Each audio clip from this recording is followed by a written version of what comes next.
এডিয়ে না তলম বাঁকা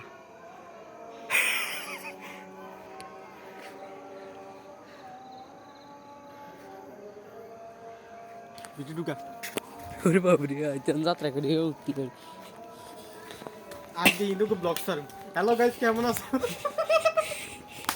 million million view কেমন মন ভালো নেই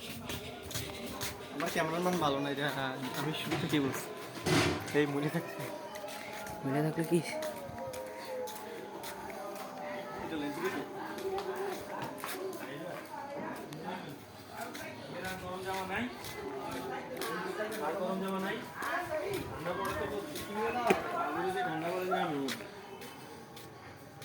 ঠান্ডা লাগে না শান শান এলো না কি কোন স্টিচ ছোট এই না এই জানি ভালো এটা না বাবা ইঞ্চি বাবা সুইংগাম ইঞ্চি বাবা সুইংগাম সব